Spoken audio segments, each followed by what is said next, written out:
Hi, my name's Elliot Cohen. I am the former warlord of strategic studies. Now I'm basically a kind of paper-pushing academic bureaucrat here at SAIS. But it's my pleasure to welcome you all to our annual Bernstein lecture. Let me say a few words first about Al Bernstein, after whom this lecture is named, and then introduce our speaker, Dr. Kori Schake. Al was my boss at the Naval War College, which was really a formative experience for me. He got his BA and master's degree at Oxford, and as well as at Cornell, got a PhD from Cornell, and taught ancient history there. He was recruited from Cornell to run the strategy department at the Naval War College, and that's where he recruited me. For me, it was really a pivotal experience in my academic career, and in fact, those of you who have suffered and will continue to suffer through strategy and policy, that's where it all came from. And that course is really a modified version of the War College course. He went from there to become the founding director of the policy planning staff in the Office of the Secretary of Defense. I followed him along as his deputy. From there, he went to be the founding director of the Marshall Center at Garmisch, originally with an idea to teaching military officers from Eastern Europe some of the fundamentals of democratic civil-military relations. And from there, he went to be the founding director of the Institute for National Security Studies at National Defense University. So you'll notice the word founding in front of each of those appointments.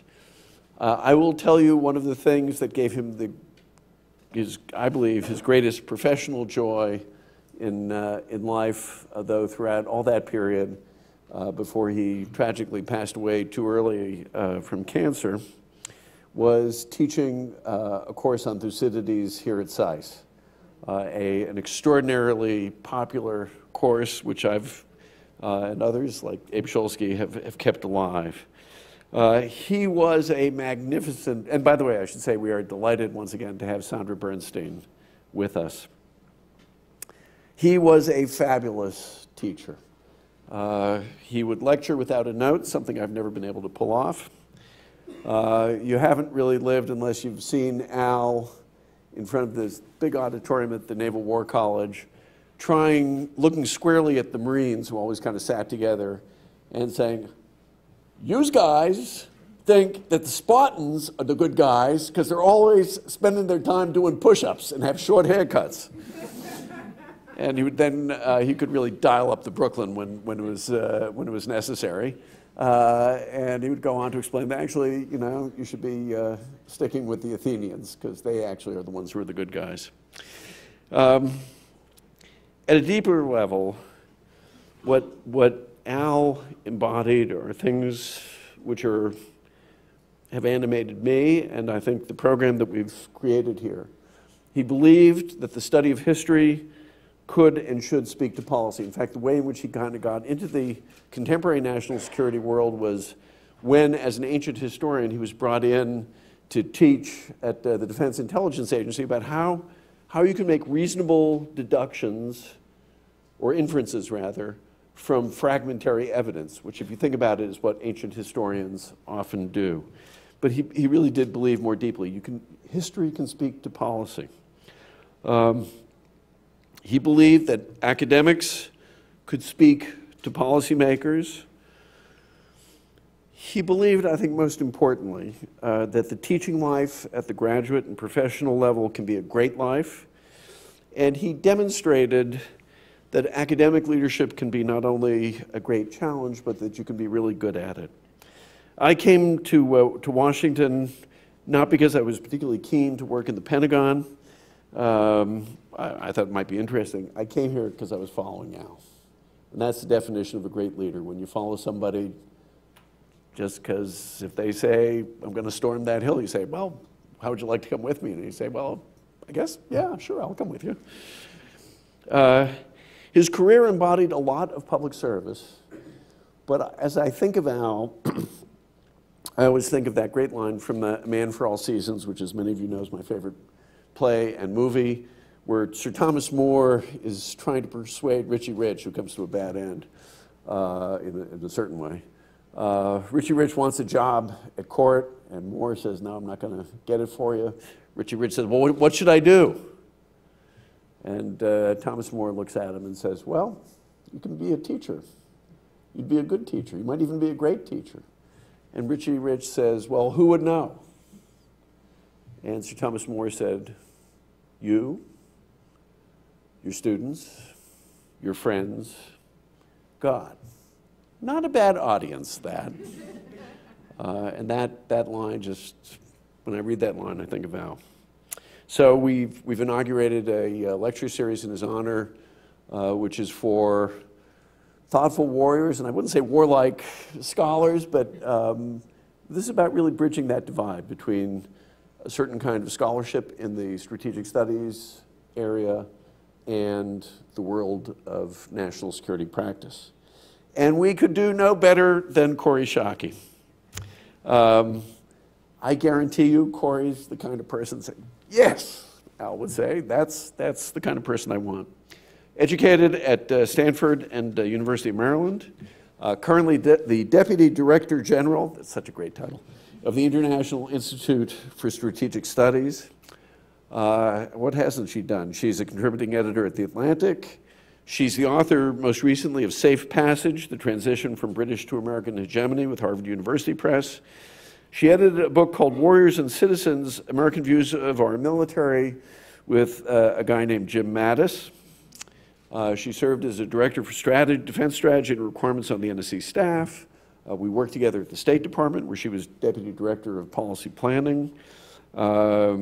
Together, we were senior policy advisors in the doomed McCain, the Romney campaign and the doomed McCain campaign. The most interesting things about her, I would say, first, she is the most unquenchably cheerful person I know. And you saw the hug she was getting up and down. That says something about the personality. She frequently appears, and I am not making this up, on Deep State Radio. It's a podcast. I mean, there are like scores of times she's been on that. And I am sure that undoubtedly what she will tell us is that the highlight of her career was teaching part-time at SAIS. Kori, welcome to SAIS.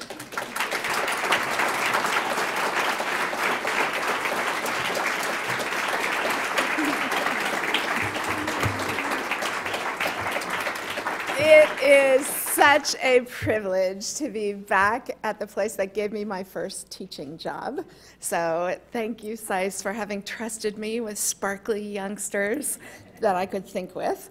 One of the really great things about being a school teacher is you get to be all stern and remind people where they have stuff wrong. And that's what I chose for my topic today, which is we think there was a mythical age where the United States had statesmen that stood astride the world like colossus, and they made choices that were high-minded and principled, and domestic politics, the tawdriness of politics didn't mar their strategic insight. And I want to try and disabuse you of that notion. Because not only is math class hard now, math class has actually always been hard, right?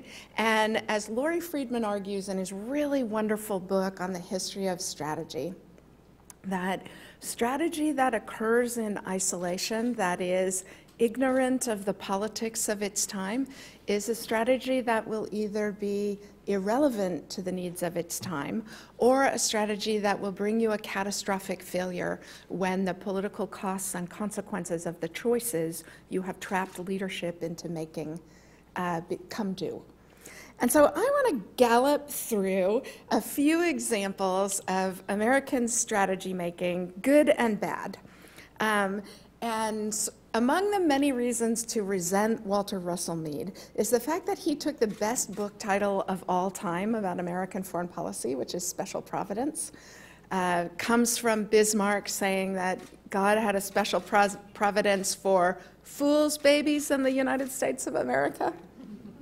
And the secret, what it is hard to avoid concluding from looking at examples of grand strategy as the United States has practiced it, is that we are extraordinarily lucky that we have almost always had a very wide margin for error, because we are hit and miss at this. We very rarely actually use all of the tools available to us.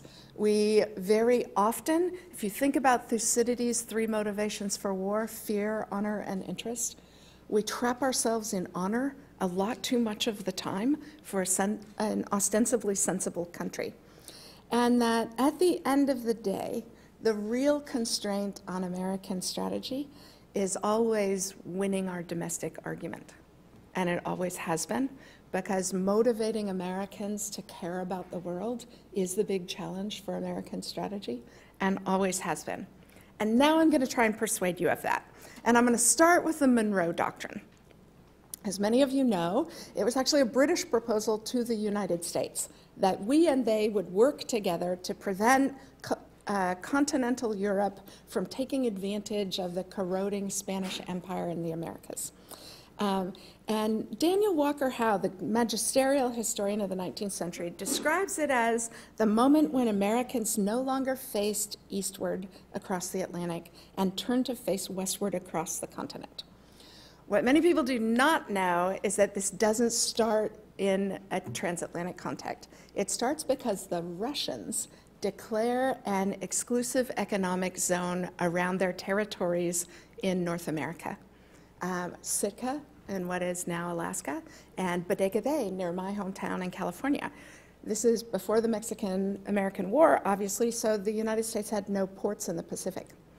And the Russians declare an exclusive economic zone. John Quincy Adams, the Secretary of State, replies, "The American continents are no longer subjects for any new colonial establishments." That's the precursor to what will become the Monroe Doctrine. And it becomes the Monroe Doctrine because Monroe himself gets scared that the French, the Austrians, are going to together march up the Americas and become a military threat to the United States. Adams describes Monroe as alarmed about the threat far beyond anything I could have conceived possible. So why do the British engage with us? The United States has zero ability to prevent European powers from colonizing the Americas at this point in time. So what's in it for the British? The British foreign minister says that they join in it because Britain risked looking like a league of worn-out governments on the one hand and of youthful and strong nations with the United States at its head on the other. The Monroe government almost entered into a binding alliance with Britain in a way that we now think of as something that the Founding Fathers generation would never have accepted, right? Washington's farewell address, the Jefferson talking about no entangling alliances. Monroe actually asked both Madison and Jefferson, because he thought this was such a consequential choice. Both of them agreed we should ally ourselves with Great Britain to this purpose. So one of those myths that people get wrong about the United States and our history is that we have always been opposed to alliances. Madison and Jefferson were willing to make one with the British. So why does it fall apart? It falls apart because the Monroe government was trying to trap the British into recognizing at least one independent Latin American state, which would have forced Britain into conflict with the continental powers. We wanted them to have to pay a price to do this with us. And the British, with that diabolical backroom working diplomacy that they are justly famous for, managed to get the French to agree not to do this, not to pose the threat, and so then just ignored us. Monroe, realizing we had been left at the altar, that's why he gives such a strident speech about American exceptionalism in 1823. and goes on to be grandstanding that we should consider any attempt on their part to extend their system to any portion of this hemisphere as dangerous to our peace and safety, which alarmed Europeans, although they mostly don't care about the United States at that point in time. We are a backwater in everybody else's strategic calculations, except for Metternich. Here was Metternich's reaction to the Monroe Doctrine. It has astonished Europe by a new act of revolt, more unprovoked, fully as audacious, and no less dangerous than their rebellion. If this flood of evil doctrines and pernicious examples should extend over the whole of America, what would become of our religious and political institutions, of the moral force of our governments, and of that conservative system which has saved Europe from complete dissolution? So we get all the credit for this American exceptionalism that claims that the Americas are a new and different kind of political establishment. And yet we have no ability to actually enforce the Monroe Doctrine for 70 more years. In fact, the genius of the Monroe Doctrine is that we get all the political credit and the Royal Navy is left with the enforcement of it, because Britain's interests were so aligned with ours in preventing colonialism by the continental Europeans and therefore close trading practices by the continental Europeans that they had no better alternative than to pay the bill and run the risks of a policy. So early on, there's a really good example of America being good at national security policy, but it wasn't by design. If the British had had a better option, they would have exercised it. The second example that I love about American strategy is an obscure historical case called the Oregon Boundary Crisis of 1854. In the 1854 presidential campaign, James K. Polk runs on a platform of taking the southern sweep of what is now the United States from Mexico, because the Mexicans could not prevent Indian depredations against American settlers moving into the region, and taking the swath of what is now Oregon, Washington, Montana, Idaho, a stripe of the Dakotas, which had been, I see Ruth Wedgwood, so I will say, under joint sovereignty between Britain and the United States, because it was empty. That's why we had joint sovereignty. Nobody lived there. But what changes is that, let me look at the actual numbers. Because in 1840, there were 150 people living in the Oregon Territory. By 1845, 5 years later, there were 5,000. So this is westward expansion, and Monroe, the claim he makes to the southern border is one of physical safety. The claim he makes to the northern border is that Britain has no right to international standing because they do not have a representative government, which is the kind of novel interpretation of American law that everyone throughout history has claimed the United States is collapsing the international order by advancing, right? So we have a long distinguished history of novel international law interpretations. What do the British do when he does this? Well, two things. Thing one, they wait until we are at war with Mexico, forcing us into the trap that we had forced the British into in the War of 1812. We would have had to fight a two-front war in unconnected theaters, and obviously didn't have the military force to do it. And the second thing they did was sail a squadron of 30 ships to the Caribbean. The United States had 6 ships in its Atlantic fleet at that point in time. Force majeure. What happens? Polk actually thinks he's going to fight this, and asks Congress for the authorization to annul the 1818 treaty, fortify the Oregon Trail, send mounted riflemen along with settlers to keep the British away from them. The British offer mediation.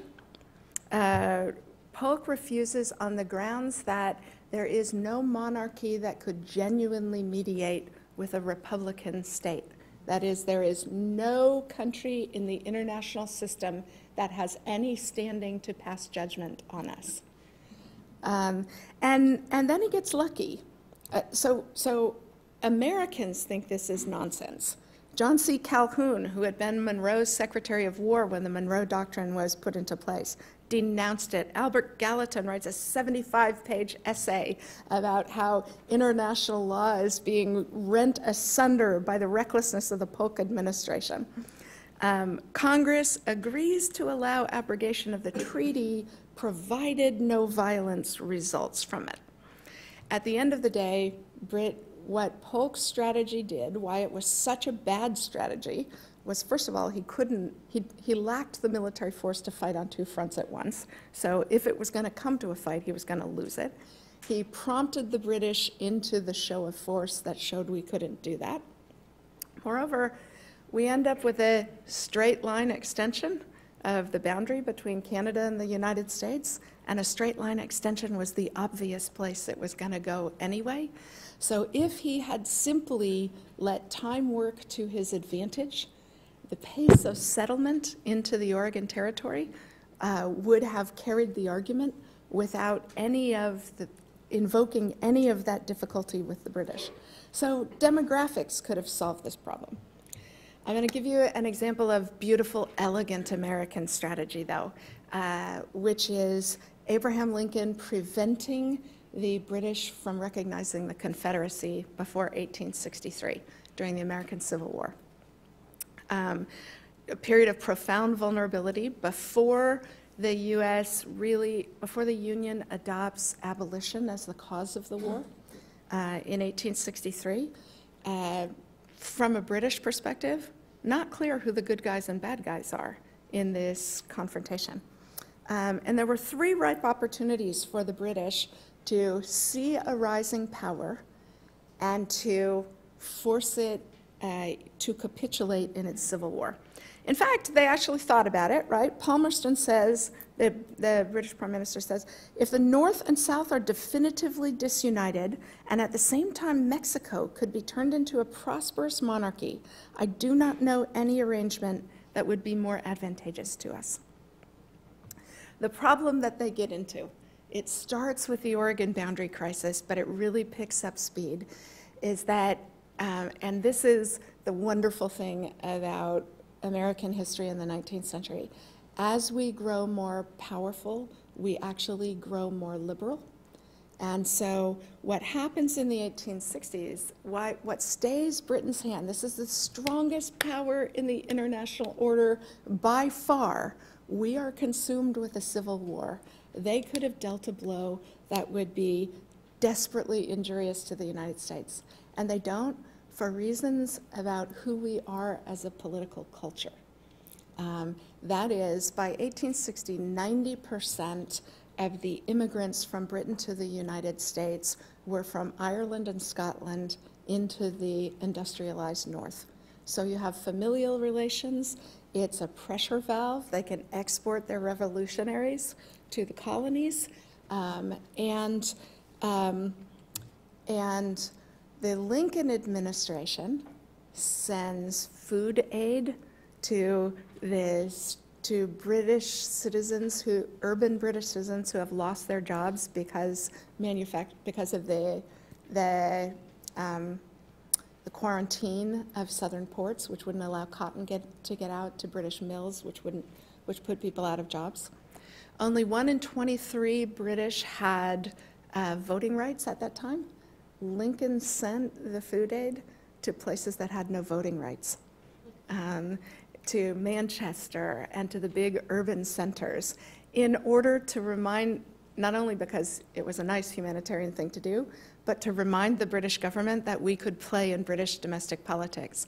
He sends an expendable ambassador, somebody on their way to Moscow, to London to give interviews to the newspapers, suggesting that if Britain should interfere in our civil war, that we could foster rebellion in Ireland and Scotland. And then disavows it, but shots fired, right? And I love this example. He writes this incredibly poignant letter to the working men of Manchester about our solidarity with them. In short, we very often in the United States think of our diversity as a risk in warfare, right? The disgraceful internment of Japanese Americans during World War II. What Lincoln understood was how to play America's cards assertively.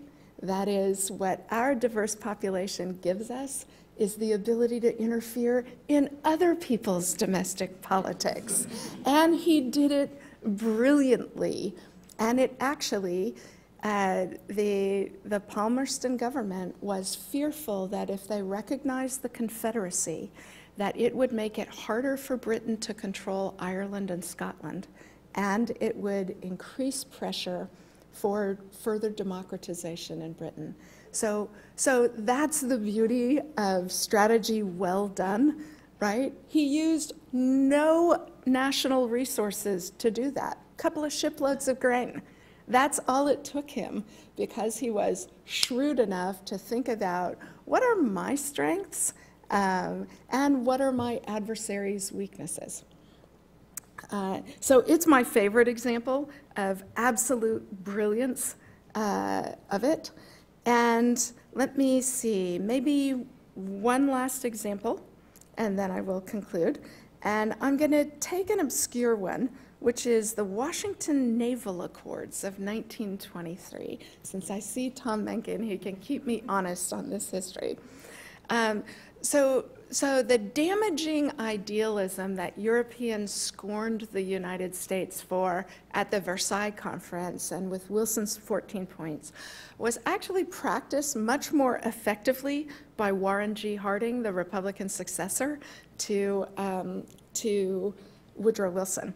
And what he does is convene an international conference and negotiate a series of treaties to contain or forestall an arms race and great power competition in East Asia. This is the first time the United States, rather than being a sideshow to what was going on in Europe, we actually had the ability to enforce on others an outcome that we wanted. And how did they do it? So in November of 1921, they start the Washington Naval Conference. 3 months later, they had these 6 interlocking treaties negotiated. And what the British concluded was this conference worked because the United States threatened to enter into an arms race with Britain and bankrupt her if Britain did not agree. In 1916, the U.S. had passed the naval bill. That was a big ship buildup because the Germans the U-boat wars of World War I were going on at that time. So it didn't have anything to do with Britain, but what it did was force for the first time on Britain a set of rules that were advantageous to the United States. So this is where the switch flips between Britain as the dominant power in the international order and the U.S. So it's a series of limitations on the size and number of battleships. And what we were able to do, because we had been Britain's bankers in World War I, so they owed us money. We were both interested in security in the Pacific. Britain had allied itself with Japan, something that the United States found both affronting, that is, they don't love us enough to be monogamous, despite the talk of a special relationship. And second, that the British did not have the money to carry out their own naval modernization program. And so locking in this arms control agreement, Britain had a 3-ocean navy, right, because it had colonies in India and the Far East. We had a 2-ocean navy, and yet we lock in ratios parallel for the two of us. The British complain like crazy about it and actually have no better option. And we force that capitulation on the country we ostensibly like best. Good strategy or bad strategy? We had an international agenda. We forced the British to break their Japanese treaty. greatly strengthening America's power in the Pacific.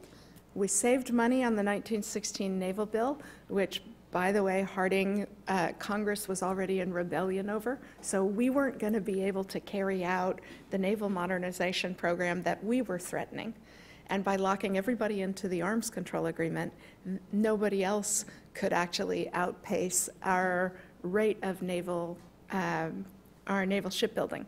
So we actually channeled military competition in ways that were advantageous to the United States, saved ourselves money in the process, broke the British-Japanese treaty, and forced Britain to accept American rules. That's a pretty good return for saving money on it. I want to conclude there, although I had two other examples, the solarium exercise and World War II. I'm going to skip through those for the fun of sparring with all of you. So let me just say a couple of things in conclusion. The United States is never very good at strategy, in part because getting unity is so difficult in a country this diverse.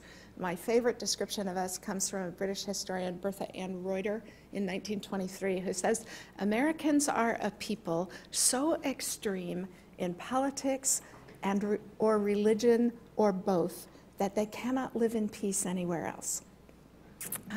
So the rambunctiousness of who we are as a political culture makes strategy hard because you have to have unity on your objectives. You need to align your means to your objectives. That second part is the second reason the United States isn't very good at strategy, because we have a government built by people who distrust government, right? So a Goldwater Nichols for the interagency is a windmill not even worth tilting at, because we built our government to be inefficient. We built it so that you have to have a wide unity of purpose to get anything done, and we very seldom have that. The third reason we are bad at strategy is because we have a wide margin for error. Think about who's good at strategy, right? Every good strategist is a desperate paranoiac. It's somebody who thinks they're waiting for a trap door to open and they're going to fall into the sewer beneath them.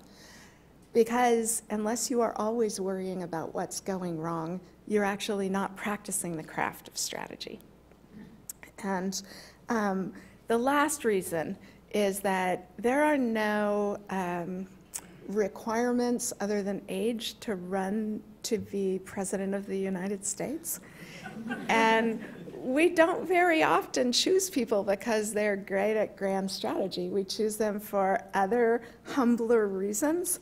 And in the examples that I talked through on this, if you controlled for every other element, the outcome could be determinative by whether the president had any idea what he was doing, right? A president who's good at strategy, we tend to have good national strategy.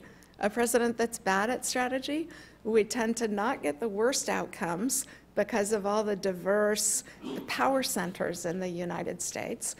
So you can get mediocre strategy a lot, and we're super lucky that we have good neighbors and a wide margin of error, because most of the time we are mediocre at making strategy. But in all of the cases, you get a president who knows what they're doing. Again, we rarely elect for that. But the second thing is that you get a strategy that's politically astute, right? So why does Harding come with the Washington Naval Accords? Because he knows he cannot get congressional support for the naval building program, which was his preferred outcome. So many earnest, well-meaning students of strategy want to leach the politics out of strategy, and that's a catastrophic mistake. As Laurie Friedman argues, strategy is the creation of power, right? It's how with these inputs you get more than that equivalent outcome. It's the creation of power. That requires improving on your inputs by shrewdness. And that shrewdness has to be married to the political outcomes. That's what Abraham Lincoln understood, right? And that's what most other American strategists get wrong.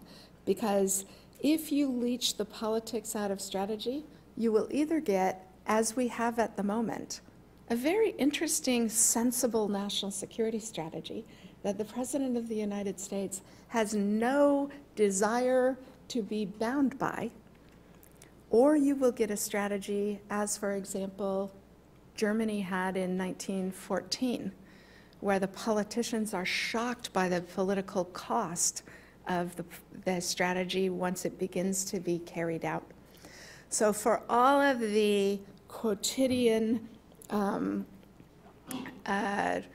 inelegant ways America makes strategy, one of the things we're actually pretty good at is having strategy that's not divorced from our politics, because our form of government requires it so much.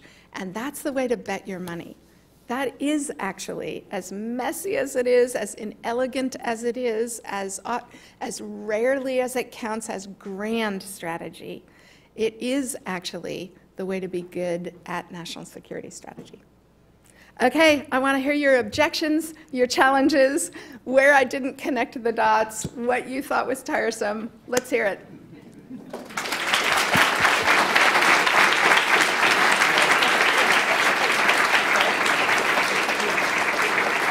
Okay.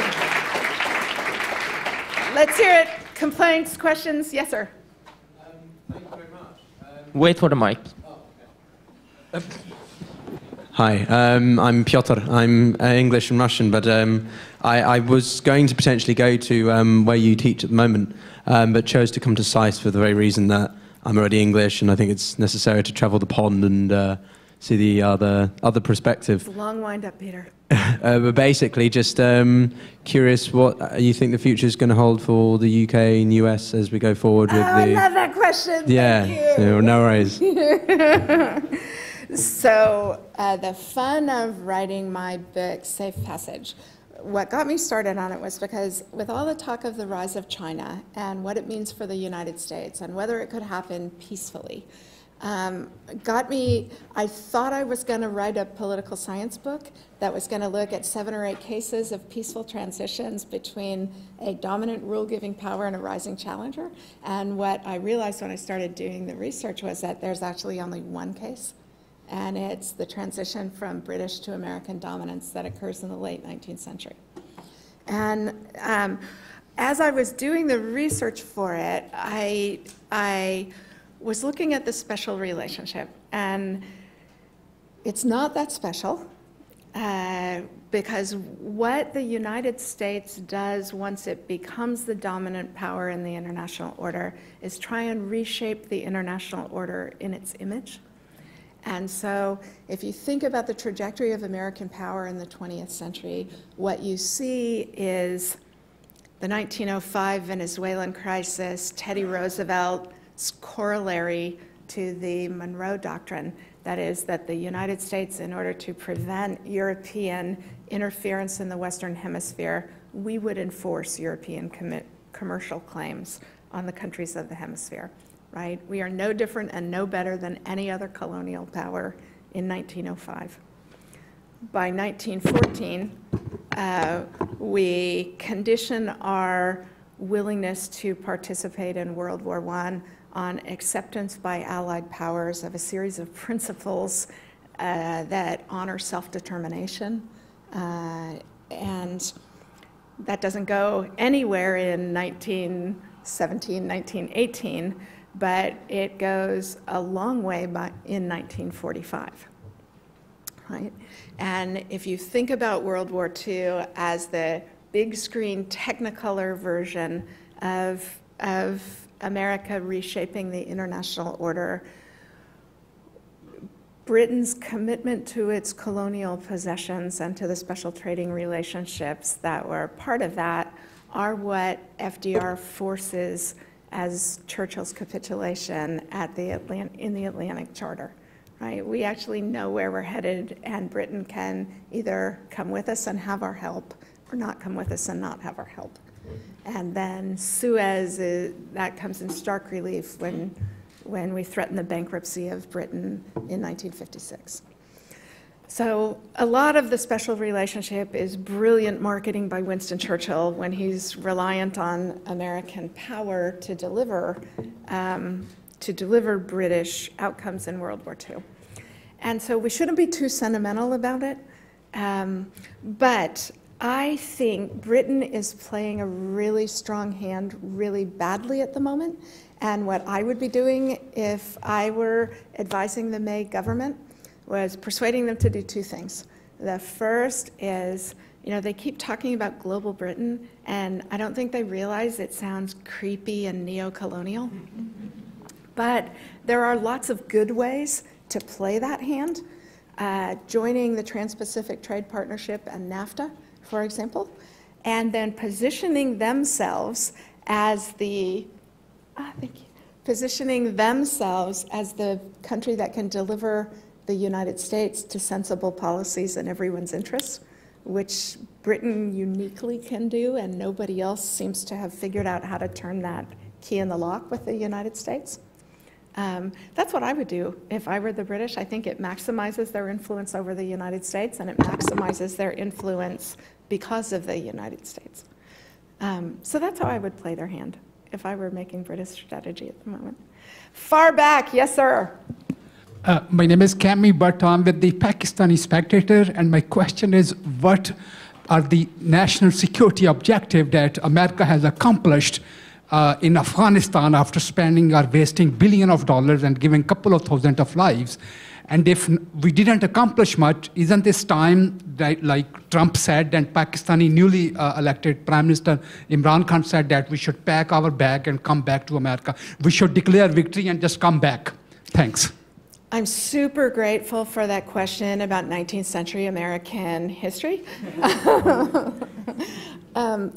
Afghanistan's a hard one for me because it seems to me that for 17 years we have not resourced the strategy we say we are carrying out.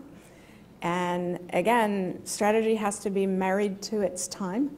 And the ambitions of our Afghan strategy, that is the social engineering of another country so that our values are carried forward into their structures and policies, is extraordinarily difficult to do in the great golden state of California, and it's even harder outside the boundaries of our own country. That said, I do honestly believe that American power benefits enormously when it is not just married to our interests, but married to our values. And changing Afghanistan in the way Afghanistan is now changing is, I think, a good thing for Afghans, as well as a good thing for the United States and other countries who want a strong, vibrant, stable Afghanistan. Are we paying too high a price for that? Yeah, we are paying much too high a price for that because we have never found a way to get countries in the region, most particularly Pakistan, into alignment with what we are trying to achieve. And that has driven the cost up and the time of achieving it up by orders of magnitude. Yes, sir. Oh, hi, Atif, first-year strategic studies student. Yay! So my question would be that compared the U.S., you said about its diversity of ideas in politics had a reason why its strategy wasn't perfect or good. How would you say we compare to other countries which didn't have that diversity of ideas and their structural diversity, if I can put it that way? Thank you. I love that question. And let me use Britain as the example. In the 19th century, Britain considered itself a liberal country that was not democratic, and considered us a democratic country that was illiberal, right? Not only was it popular, legal, and constitutional to hold people in bondage in this country, but corruption and all of the rule of the mob, and Andrew Jackson gets elected president. The British are shocked by the way that Americans, you can just catapult to the top of the social order, the political order, the economic order, right? The risk tolerance of Americans is an enormous part of our success. It's also what scares other countries about the United States. And actually, the closer they are allied to us, the more fearful they are about that. What you see in British policy is very careful, very calibrated, very consistent policy made by a very slender group of people who all had the same view of the world and almost all of whom had the same experience of the world. And what I noticed coming from the rough and tumble of Silicon Valley is that teams that are diverse are inherently better problem solvers. So whatever you think about the virtue of diversity, the practical case for diversity is it gives you more robust problem solving because you get turns of the kaleidoscope and see a different perspective on it. And you actually see that in foreign policy in the 19th century. The British persist in policies that, without having the steadiness, they get bigger shocks. So Aaron Friedberg's brilliant book, for example, Weary Titan, he makes a really strong case that British dominance of the order was a function of the Royal Navy's power and the fact that transportation was impractical, dangerous, and expensive on land. Once you have railroads, that's no longer true. And if you were trying to tell a simple story about the end of British dominance, you could start and end it with the railroads. Because all of a sudden the Russians can get troops to Afghanistan. All of a sudden, right? Like a whole bunch of things change by the simple factor of reliable transportation. That single point failure is what you get in teams that don't have diversity for the most part. They tend not to be as good as strategists because they tend to have the same worldview. So that's my enthusiastic case for diversity. Better problem solving, less single point failure. The dangerous Ruth Wedgwood, what have you to say? I've long since been defanged, but nobody buys that. I will take your attribution of tooth and nail. I am too good a strategist to buy that from you. I'll take your false compliment as a present. I guess what I wondered, since you're taking yourself back to the 1800s, and fair enough, because a lot of American history is really interesting and understudied nowadays, but we were the bad guys in the Civil War in one sense. I mean, the Brits had abolished slavery before we did. The Brits were against the slave trade when we were still intolerant of it.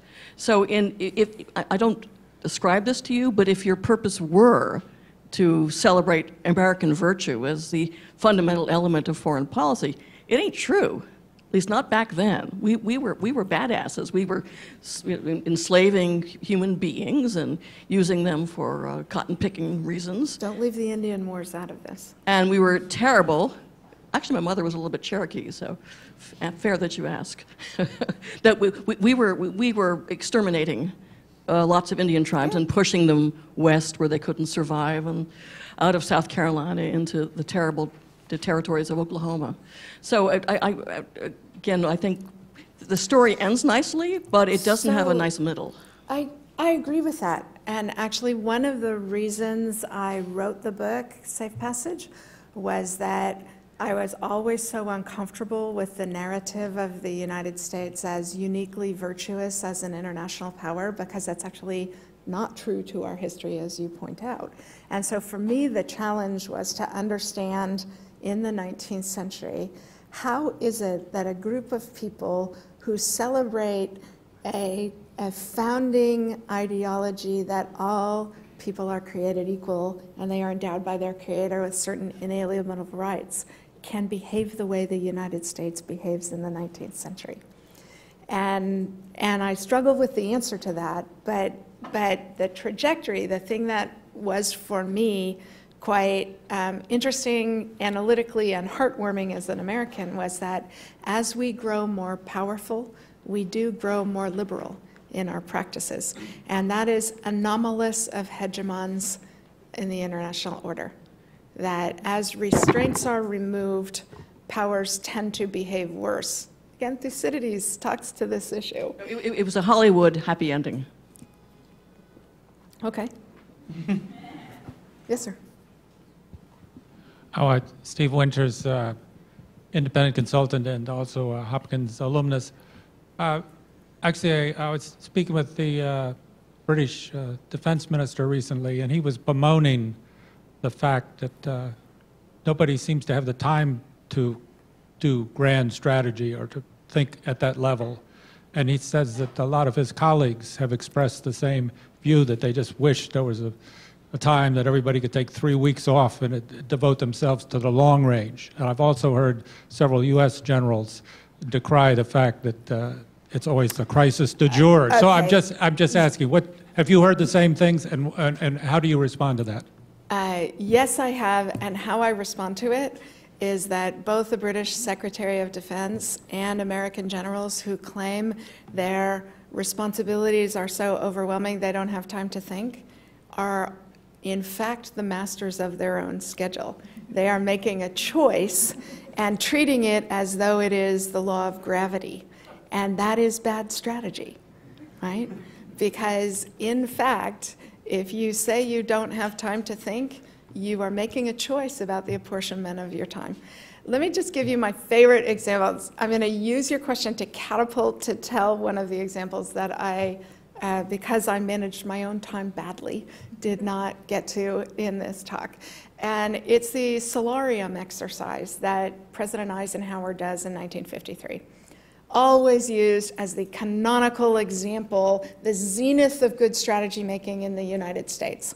And Eisenhower had time in 1953 to convene 3 separate working groups to explore different strategies the U.S. could take, right? George Kennan, the famed author of The Long Telegram, takes the first working group that makes the best possible case for a strategy that's a continuation of the Truman administration, right? Allied-centric, Europe-centric, do the minimum amount of military buildup to keep the Soviets at bay, accept the status quo of an occupied Europe, and buy time for the magnetism of our societies and our economy to solve this problem.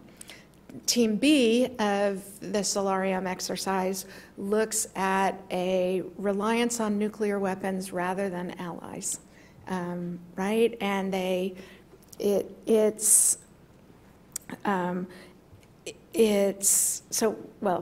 enough about Team B. Team C is the rollback strategy, right? We are going to liberate Eastern Europe. We are going to reverse communist control of China. We are going to take the risks associated before Russia becomes a nuclear power to overturn a status quo that was eroding. Why do they pick these 3? Because Team C is what John Foster Dulles, Eisenhower's Secretary of State, had negotiated into the Republican Party platform in 1852. Eisenhower had a pressing political problem he had to solve, which was he was a celebrity political candidate that wasn't in control of his party. And he needed to find a way, and because he was a good bureaucrat, he thought about a process that gave him 1 degree of separation from showing that the Republican Party leadership, who Eisenhower describes as the most ignorant people in America, that their strategy was too risky, too expensive, and likely to fail. That's what the solarium exercise does. That's why it's a genius, because it was married to the politics of its time, and he forced, one of the other interesting things about it, he forced them to attach budgets to it. So you could see the cost of these different approaches. And cheap approaches almost always look better than risky, expensive approaches when you have to make a choice. And so yeah, you can do this. We just very often don't bother and then act like it's the law of nature. And it's a strategy. Uh-oh, Scott, fire away on my ramparts, my friend. It's good to see you, Kori. What a great lecture. I wonder if I can ask you to look into your crystal ball. We've looked back for most of the evening. When we're undergrads in American foreign policy class, we learned about the continuity of American foreign policy, which perhaps we have not seen the last 2 years. You also made the point that there's enormous margin for error thanks to geography. So what sort of lack of continuity and what are the implications for what we've seen in the last 2 years? So one of the great things about being a historian of the 19th century is that you have the satisfaction of knowing we are not newly a country full of reckless people run by lunatic politicians, but that is the sweep of American history in all sorts of ways. So it gives you a certain patience with the moment. That said, there are important outliers. I should say for new viewers, I am a serenely unrepentant signatory of the anti-Trump letters, and I feel like the president proves us right every day. And Eliot's leadership in convening those of us conservatives who thought the president was a danger to the norms, institutions of our country, and morality of our country, I'm proud to stand in Eliot's shadow in that regard. That said, there's a lot changing simultaneously right now in the United States, and we have a tendency to treat the moment as though everything's collapsing. And I am about 2/3 persuaded that Donald Trump may actually turn out to be good for democracy in America by reminding all of us that voting matters, by reminding all of us that civic virtue matters, by reminding all of us that civic education matters. Who knew I was going to have to learn what the emoluments clause was? Right? I am a better educated American today, but I don't mean to make light of the fact that the president is very cynically playing on our divisions, which we have not seen political leaders do that very often once they have attained national office. We see him making a series of choices that, in my judgment, have fomented violence against our fellow Americans. And that is a shocking departure for a leader of the country, and something all of us should not only be fearful about, but as you and Veterans for American Ideals exemplify, Scott, we actually need to, all of us, do what we can to reverse that, not just on Election Day, not just on keeping a free press vibrant in this country, but in all of the other ways that America's great strength has always been how much of our national life isn't in control of our national government. And the vibrancy of American civil society has saved us over and over and over in this country. And I am pretty confident it is saving us even now. But yeah, it's a rough toboggan ride. Yes, ma'am.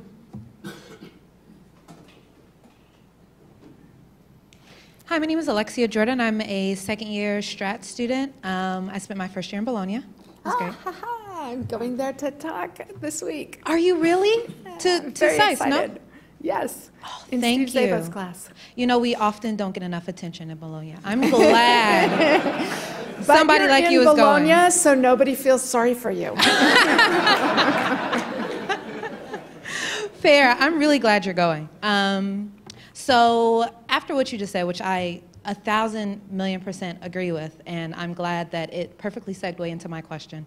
What I really struggle with now as a Strat student and thinking about strategy and national policy and these things is that in different countries, and not just our great competitors, our Chinas, our Russias, our Irans and these things, it is also our kind of allies or our current allies that are kind of looking at us sideways that we need to consider in our strategy. And a lot of them are looking at us and trying to question democracy in its whole and trying to question the United States and allying with us if we can't fix us, right? Like, we can't fix Yeah. our own backyard. Yeah. So when I often think about national security policy, like right now, I'm in Professor Macon's class, assessing China and U.S. balance. And a lot of how others try to break us up is because we can't fix what we go on here. So how can we, and I struggle with this so much, how do I try to, I try so hard to express myself of like,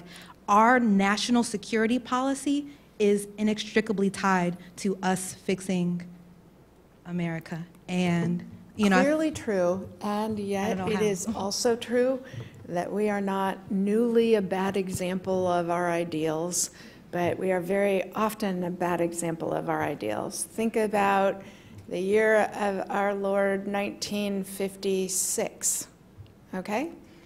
Often picked as the zenith of American dominance in the international order. 101st Airborne was forcibly integrating schools in the American South. McCarthy hearings were still going on. Prisoners of war were still being returned to us from Korea. Dwight Eisenhower and John Foster Dulles have a National Security Council meeting in which they talk about the NATO idea having lost its hold, and we have to come up with something else because allies don't get it that the Soviets are a threat, and they're not doing anything to share the burden of our responsibilities to protect the West. 1973, again, another year where America is at the helm of the international order. You impeach you're about to impeach a president of the United States. You have the My Lai massacre in Vietnam. The American story is always a messy one. What we get saved by is also that messiness. Shake's theory of strategy is that you cannot have a successful strategy that cuts against who you are as a political culture. And so we need to not pretend we're going to be a whole lot better than we mostly are, but the ink spot strategy works, right? You live it, because that's going to affect how a lot of people think about the United States, because they're only going to know one American, and it's going to be you, right? So thank you for being a good example. Yes, sir.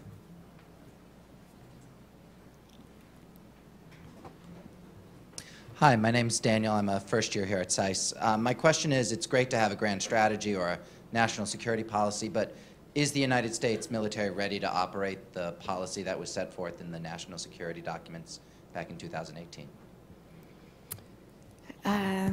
So I think that's the wrong question for a couple of reasons.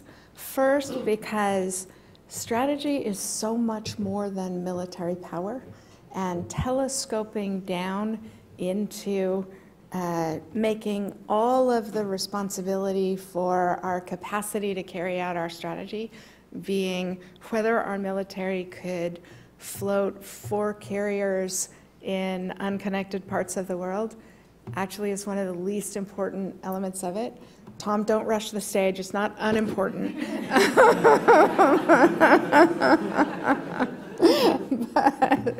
but it's by far the strongest, best resourced element of American national power. And if I were you, I would be a lot more worried about the other things. Whether we have diplomats who understand economic development and are not having all of their education be in language, whether we are engaged in the right kinds of conversations with the right kinds of governments to achieve our objectives, whether we are, playing nice with the people who actually want to help us shape the world in the way that we want it shaped. There are so many other things, whether we are using economic sanctions as such a big stick to hit our best friends with, that they are going to create an international payments clearing system independent of the dollar zone. I would be much more worried about those pieces of strategy than I would be worried about whether the American military can carry its burden, because they are far and away the best able piece of it.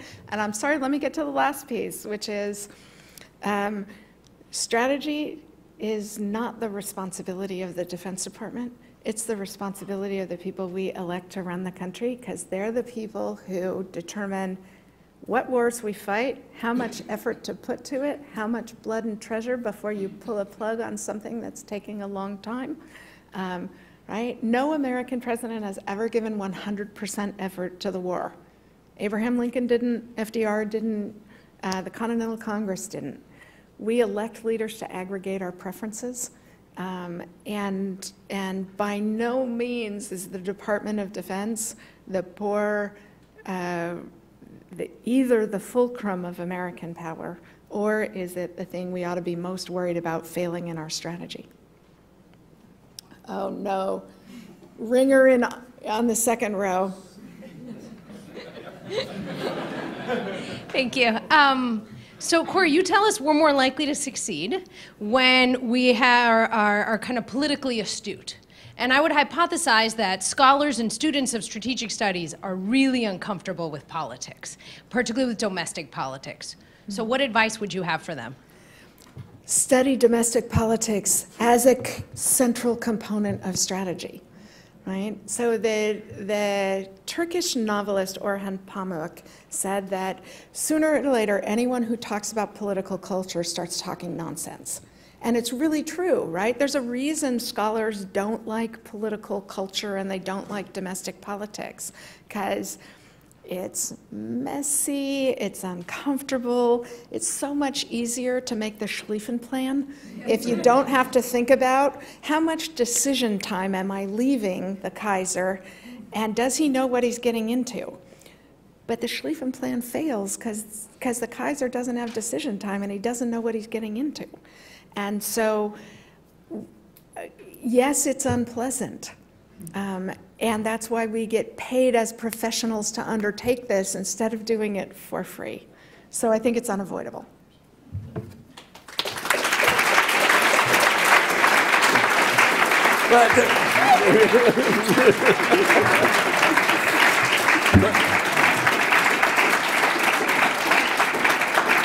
I think that the applause tells you all you need to know. I mean, that was to go from James Monroe to Orhan Pamuk and the Schlieffen Plan and the National Defense Strategy. That's pretty remarkable. Thank you. That was terrific. That was exactly in the spirit of not only the Bernstein lecture, but of Al. And with that, I think we'd like to thank you and invite everybody to a reception back there in Herder, which will go on for about half an hour or so. Wonderful. Fabulous. Thank you, Kori.